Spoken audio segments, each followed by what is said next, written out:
take it.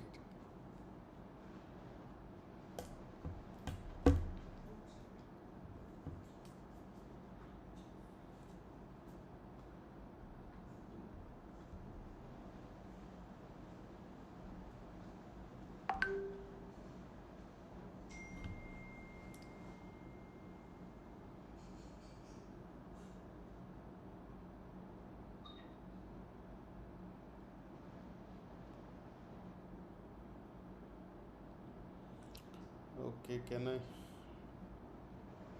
Okay. A very good evening, students. Can you hear me? Let me check.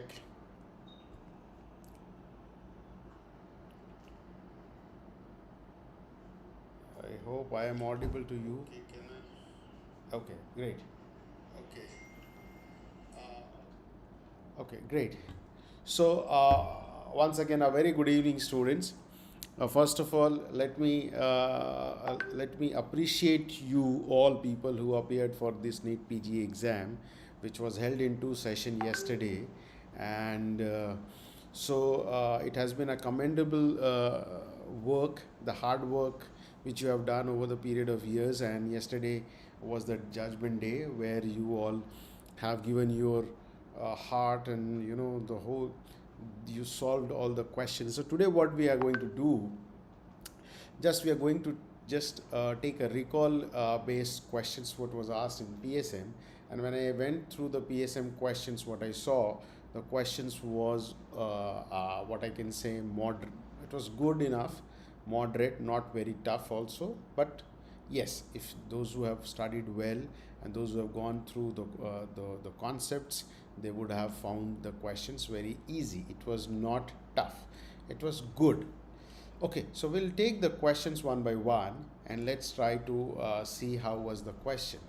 So the first question was, students, which we got from my students. I got it, that a friend sends report of his brother to his family doctor saying his brother is examined for some occupational disease. Okay, so some occupational disease was basically there, which was examined, and in which coporphyrin test is being done.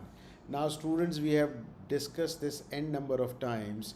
Whenever this coporphyrin comes and we are testing this, the most means the answer comes to be lead poisoning. Lead poisoning. So this was a very simple question.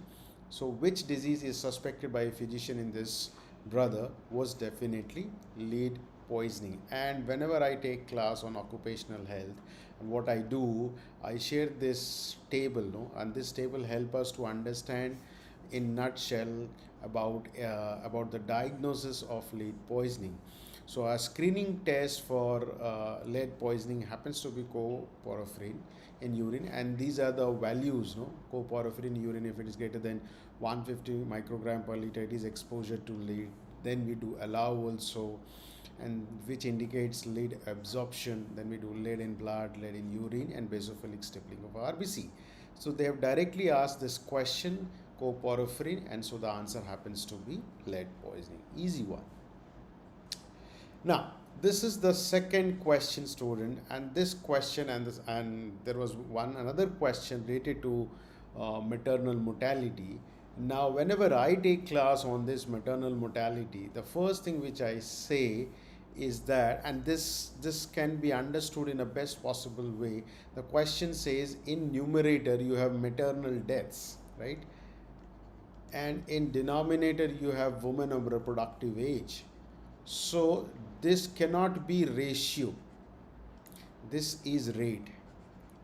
Why? Because numerator is maternal death, they are females and they are part of women in reproductive age, so this is rate. So this cannot be maternal mortality ratio, this will be maternal mortality rate. Okay, though the common indicator which we use to understand maternal death happens to be maternal mortality ratio. In maternal mortality ratio, since it is a ratio, so we take maternal death out of total live birth, right? We take total live birth and we express that into 1 lakh. Okay, So this questions, they are saying maternal deaths is the numerator and denominator is women in reproductive age. So that happens to be maternal mortality rate. So it cannot be maternal mortality ratio. Okay. Now, please, we keep on talking about maternal mortality ratio, no? Maternal deaths per 1 lakh live birth, and it is given in SRS also. Maternal mortality rate is also being given, and that you have to understand the denominator happens to be women in reproductive age group. Now they have, so earlier they used to ask questions on MMR, maternal mortality ratio. Now they are also asking on maternal mortality rate. You also get to know one more indicator which is there in SRS data, students, lifetime risk. So this is also, you need to understand what is the lifetime risk. And for India, and this is the current data, if you see, India's current maternal mortality ratio is 97, and as far as rate is concerned, it is 6, and lifetime risk is 0.21%. So you need to understand these three indicators. There is a possibility they can ask this. Now they have also given a calculation to you, and they have told you to calculate maternal mortality ratio. Now when they are telling you to calculate maternal mortality ratio, they should give the indicator, means information regarding maternal deaths. So what they are saying, there are 6 women died, right? So 6, okay. And how many live births are there? Live births are 4,000, okay. 1 died due to RTA. So we are only going to take maternal deaths which are related to pregnancy, which are related to, related to make pregnancy and its complication. We cannot take any deaths in which is non-maternal, which is non-pregnant, which is not related to pregnancy, right, or childbirth. So RTA, road traffic accident. So 1 is RTA, okay. Let me put here 1 RTA. 1 is due to sepsis, 1 is due to obstructed labor, and 1 is due to eclampsia, and 1 is due to ectopic pregnancy, and 1 is due to snake bite. Right, so this snake bite and this RTA we will not include. So the only maternal death, only deaths which qualifies for maternal death happens to be 4. So 4 maternal deaths out of 4,000 live birth, because it is a ratio, and then we are expressing into this into 1 lakh students. So you need to cut this. So the answer simple becomes 100. So we should go with answer C. I hope many of you have answered this correctly, and this is the simplest question, right? So the only catch is that please remove the non-maternal death reason, which can be accidental, incidental, for example RTA and snake bite. Okay.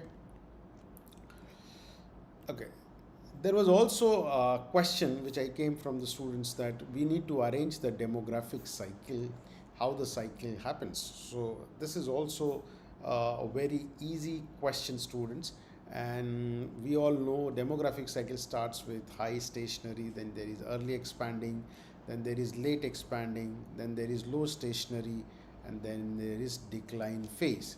So high stationary, early expanding, late expanding, low stationary, and decline. So, and there was another question which was a graphical means representation of demographic cycle, which I'll also show here. Whenever we understand demographic cycle, students, the best part of to remember is that what is the birth rate and what is the pattern of death rate and what is the gap between this. And the gap between this happens to be demographic gap. So in stage 1, when there is high stationary, you have both birth and death rate very high, so the gap happens to be narrow. But in stage 2, where there is early expanding, so birth rate is not changing, death rate is declining, so there will be a gap, so the demographic gap will increase. Late expanding also, death rate is declining, birth rate starts declining, but still there is a gap, so it is decreasing. In low stationary, both death rate and birth rates are falling down, so the demographic gap is narrow. And in decline phase, what happens? Death rate is less, and birth rate it falls more than the death rate, so population starts declining, right? And this is the best way of understanding. So this is your death rate, this is your birth rate, and I have seen the picture which has come by the students more or less similar. So this line is indicative of birth rate. This line is indicative of death rate. So there is a gap. So this is my demographic gap, which is expanding, but then again start declining, declining, declining, and declining. So this is my high stationary, early expanding, late expanding, low stationary, and here it declines. And this is the demographic transition, right? So this was the question. Mark the area. So I don't know what was the I cannot make out from the figure. So as I said, so this is my birth rate, this is my death rate, this is the demographic gap which we talk about, and this is the population, how population changes, right, over the period of how the and this is high stationary, early expanding, late expanding, low stationary, and decline. Okay. Okay, there was another question on a calculation, and they were telling us, they have asked us early neonatal mortality rate. Now whenever, so I always tell my students that in community medicine, except biostatistics, hardly we need any formula, and I tell you why. So there are 500 live births, right? The question says 500 live births, and still births are 12, and 9 deaths are under 7 days, students. Okay, now I'll let you, so they are telling us to calculate early neonatal mortality. So if we understand the concept of early neonatal mortality, which is from birth till 7 days, so my early neonatal death happens to be 7. Now you tell me, sorry, in first 7 days the early neonatal death happens to be 9. So 9 deaths are happening, students, in 5,000 live birth. So let me write in another way. 5,000 live birth, 9 deaths are happening. So in 1,000 live birth, how many deaths will be happening? It will be simple 18, double. If you are doubling this will also double. And when we write as a formula, how we write number of early neonatal deaths, 9 out of live birth, which is 500, and then you multiply by 1,000, so you get 18. Answer here also. This is the formula, number of early neonatal deaths divided by total number of live births multiplied by 1,000. But you see here, this is so simple. 500 live births, 9 deaths, early neonatal deaths.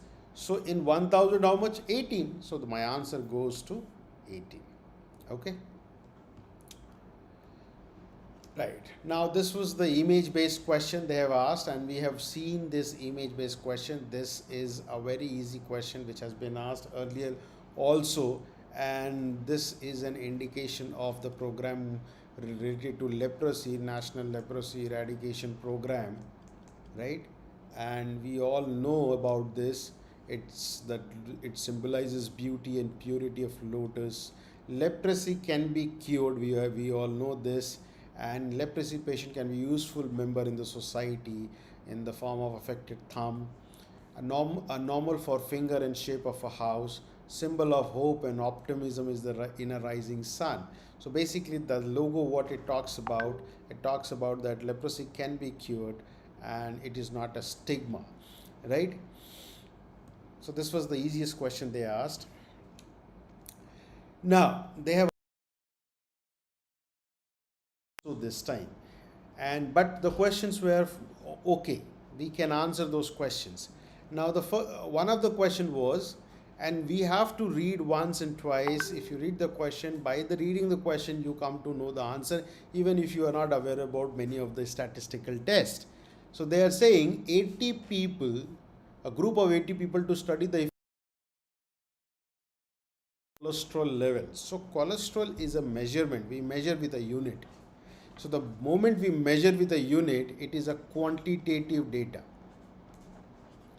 It is a quantitative data, students. So first of all, the first thing which strikes in my mind is that any test which is there in the option, is it related to parametric test? Is it quantitative test which we are applying? The first impression goes there. Now the second part of the question I read, to study the effect of diet modification on mean cholesterol level, pre and post mentioned in the question.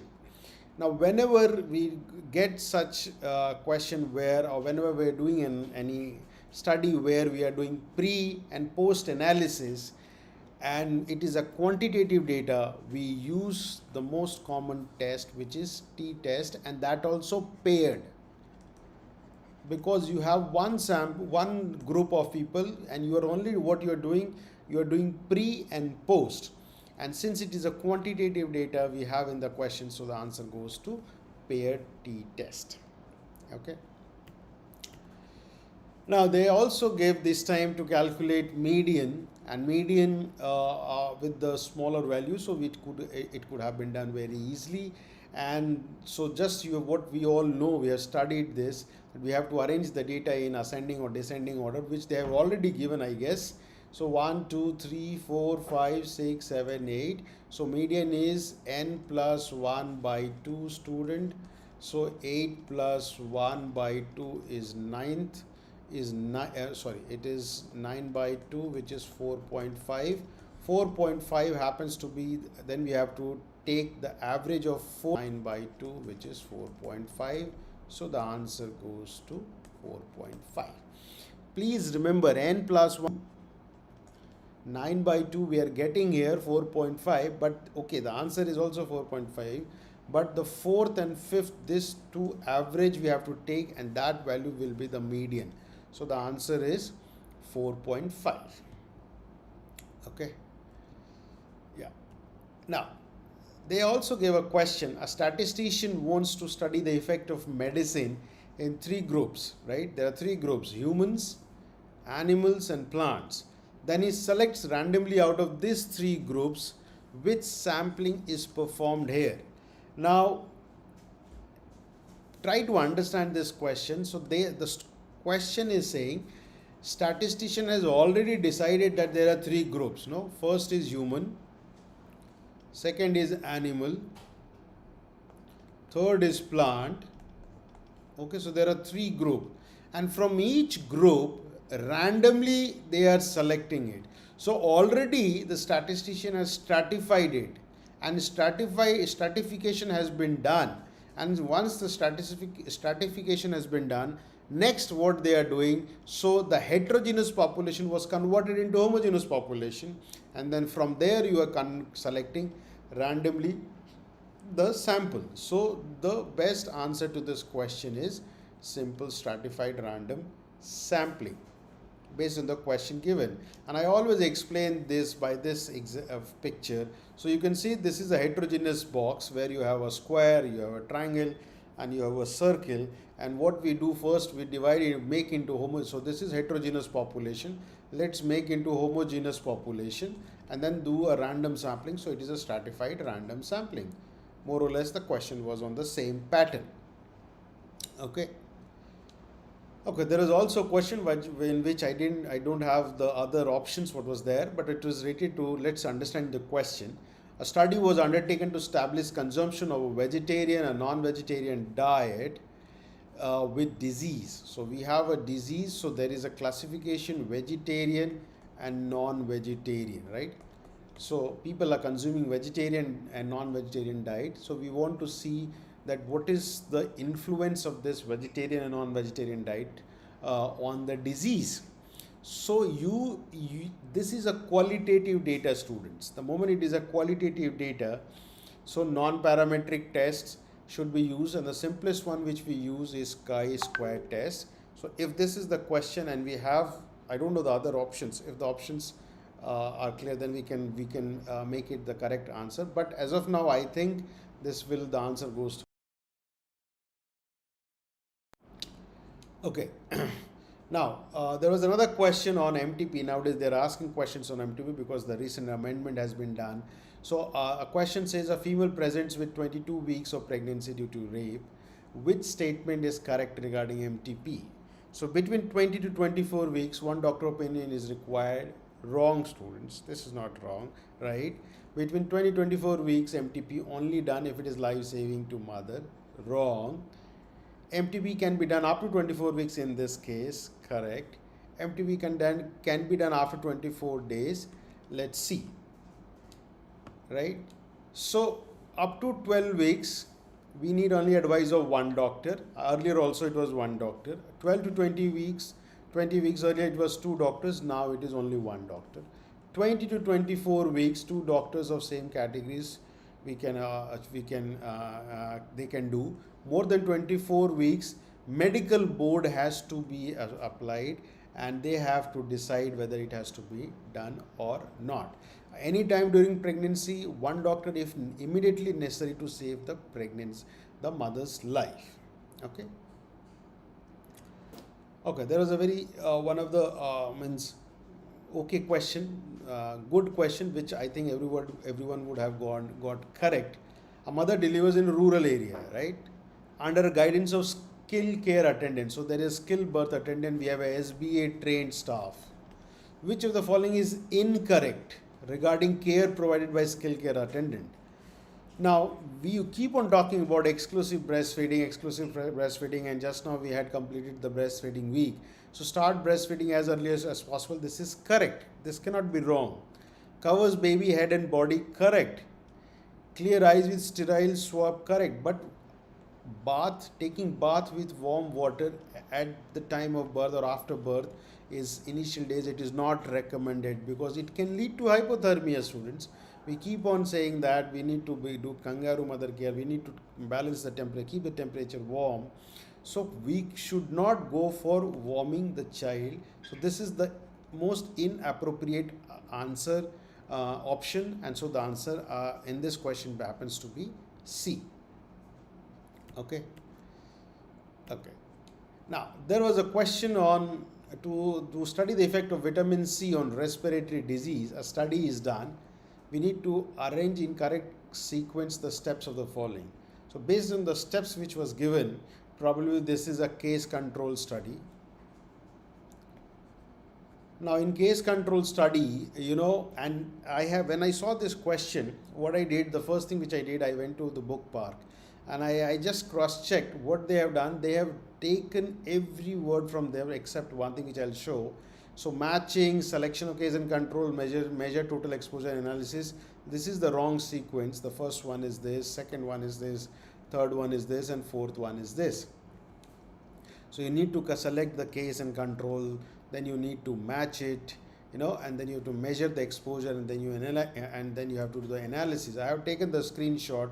You can see this is the 4 lines which is written. The 4 basic steps in conducting a case control study is: you need to select the case and control, you need to match, you need to measure the exposure, and you need to do analysis, right? So the direct question was asked. Okay.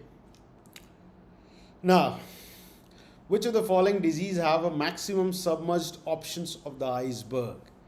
Iceberg phenomena, we keep on reading. This is the visible part, this is the invisible part, asymptomatic, inapparent cases which is not visible, and this is visible. Clinicians are interested in this, epidemiologists are interested in this. Now the question says, which of the following does disease have maximum submerged options of the iceberg? So if I see the options, rabies does not follow iceberg phenomena. Tetanus also doesn't follow iceberg phenomena. So we are left with these 2 options. Chicken pox also, students, they have, but the invisible part is very less. In influenza, you get a bigger invisible part. So in this question, based on if we have to select between influenza and chicken pox, because tetanus and rabies is wrong, absolutely wrong. So you need to only be sure that is it influenza, is it chicken pox. So in chicken pox also, the invisible part is very, very less, but in influenza it is there. So iceberg phenomena, maximum iceberg phenomena will be seen in influenza. And we also read rabies, tetanus, measles, rubella, they don't follow iceberg phenomena.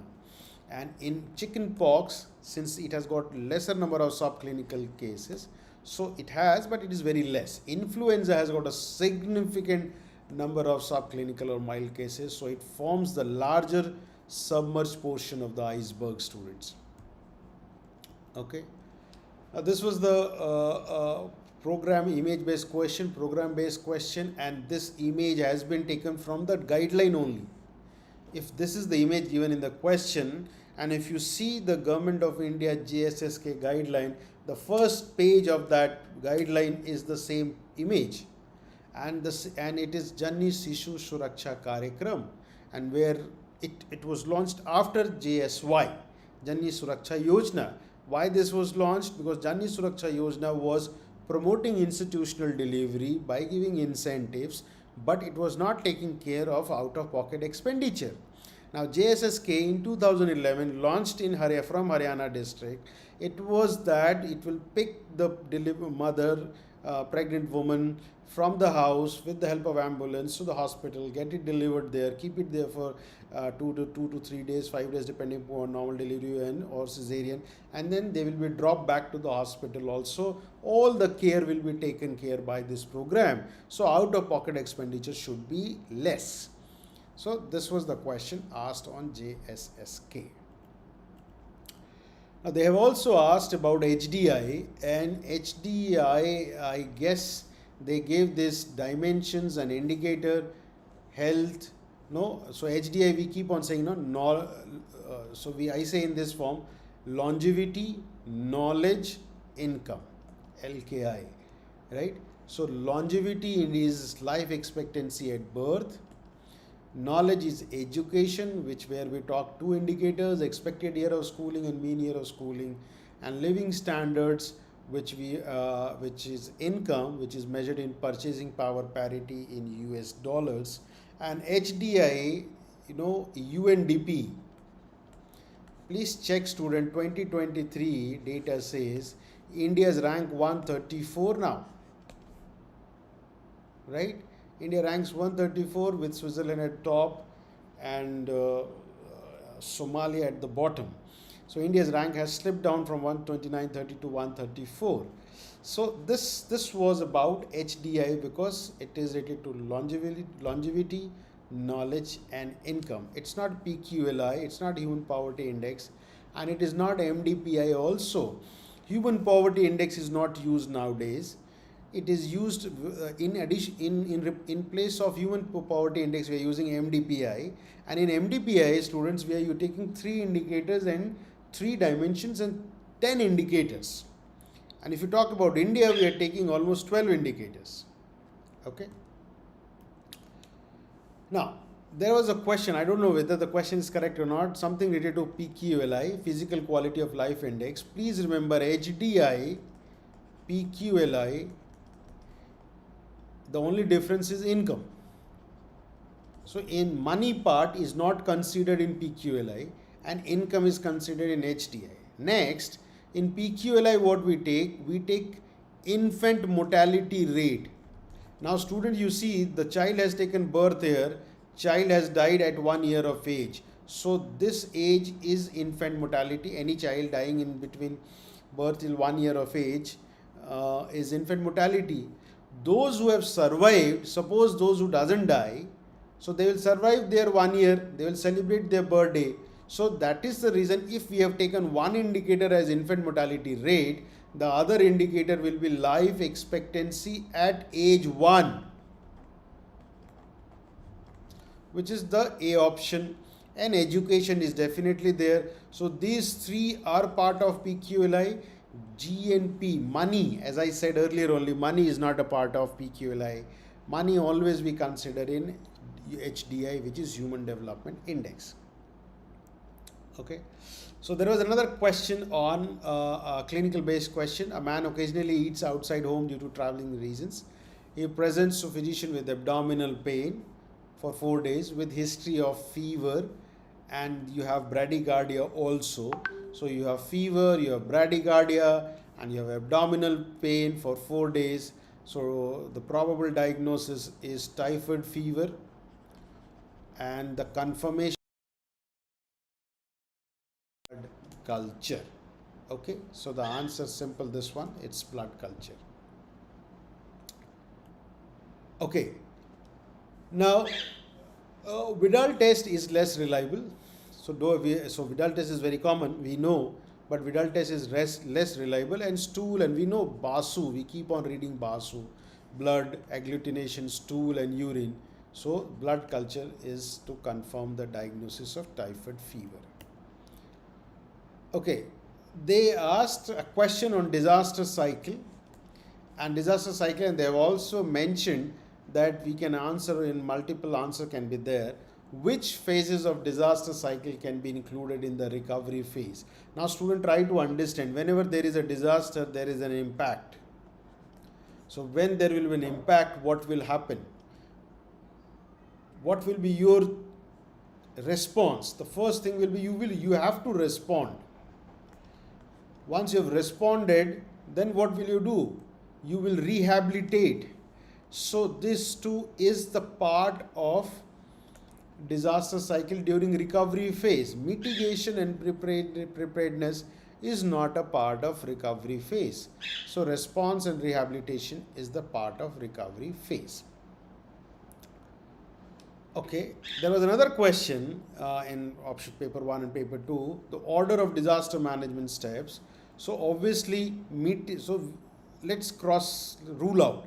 First step cannot be mitigation, rehabilitation. So it has to be impact followed by response, rehabilitation, mitigation. So the answer is A. And I always say, once the impact has happened, you have to be dependent on 3R, which is response, rehabilitation, and then you need to reconstruct.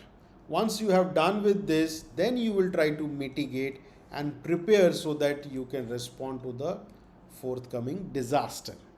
Okay, direct question from the disaster cycle.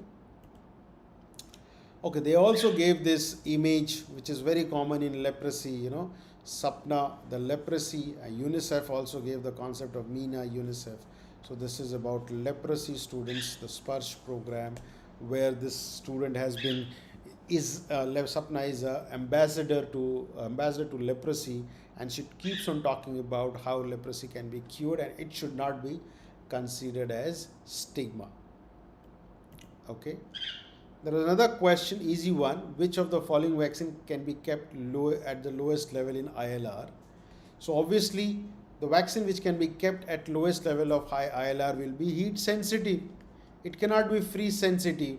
So we all know T series vaccines are generally freeze sensitive. So DPT and hepatitis is not the choice.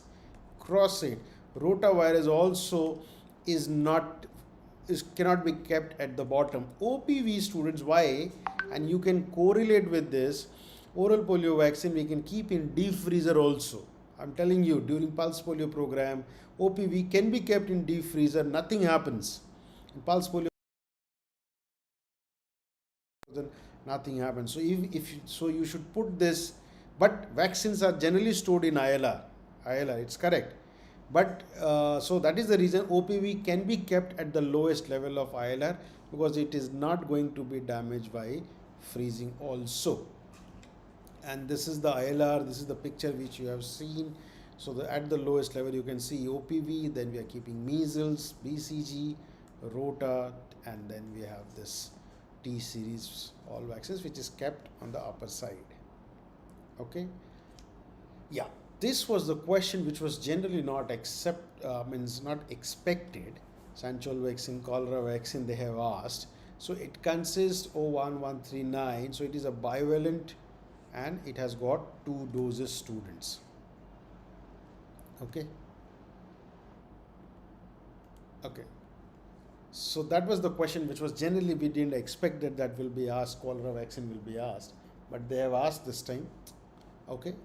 Now, in health education model, what we have seen that, so there are 3 steps. First one, they have already given awareness. The second step, they are saying motivation. So first thing you have to do is aware, then you have to motivate. Then what you have to do? What is the third step? The third step in motivation model is action. And I'll show you. So there are 3 stages. The first stage is awareness. Second, you do motivate. You through IPC, you generate interest, the person will will have interest, will get evaluation, he will evaluate also, he may take a decision, internalization, followed by action. They can do action also. Okay, so the answer happens to be action. Now in Ayushman Bharat under school health services, which one is not included? Now try to understand. This is a very easy, tricky question, student. Providing sanitary pad, correct. Health checkup, screening is done. Albendazole provision, correct. IFA monthly. In school students, IFA we are not giving monthly. Even if the kid is 5 years old, we are giving weekly iron folic acid. Under the program called weekly iron folic acid. So it cannot be monthly. So IFA monthly is the wrong answer here. Okay, we have also got a question on food adulteration, which we also get, and FMG also they have given such question, I guess. So it's a bilateral non-inflammatory edema. So that happens to be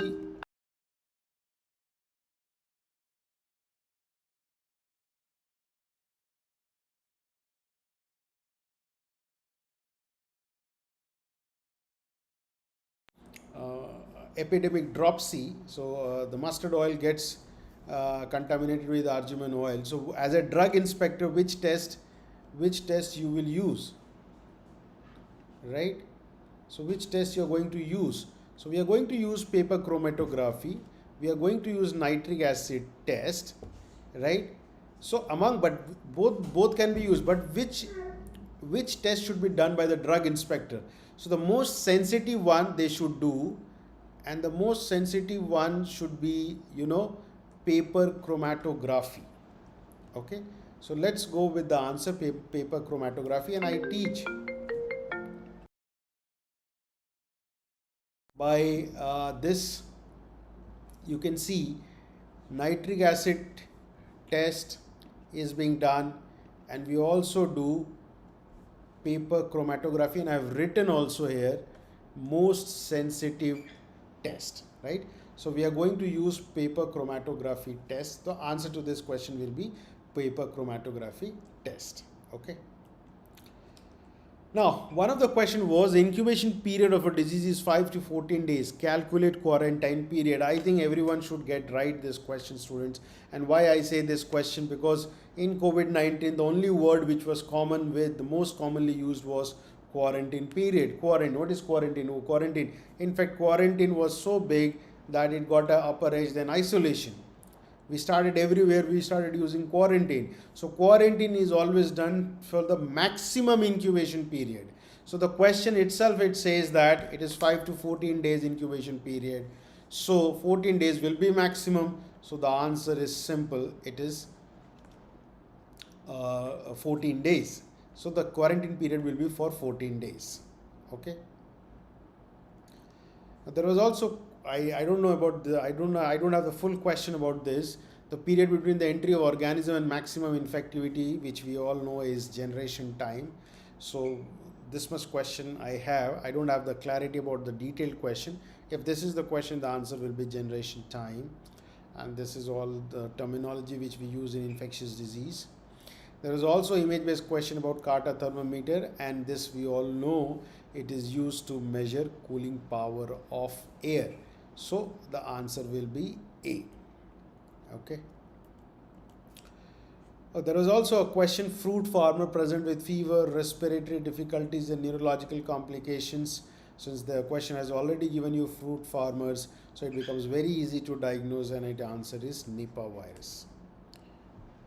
Okay. Okay, they have also given a one question where there was an image based, where they have given a plate where all the food items are kept, and they are asking you which of the following substance should be eaten to prevent thiamine deficiency. So it's very easy to understand. So the answer to this question was rice and wheat. So even if I can understand rice, polished rice, many things, there is a deficiency, there is less, but given the options, the answer happens to be rice and wheat. Okay, so this was all the questions, students, and this is just a recall based question, and we don't have the exact question as of now. So whatever questions I got, based on that, with my understanding, the answers happens to be this.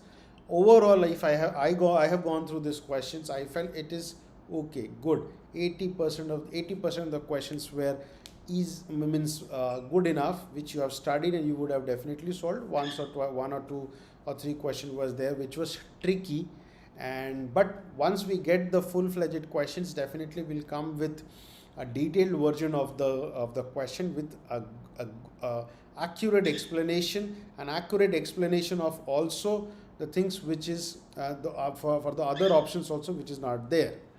Okay.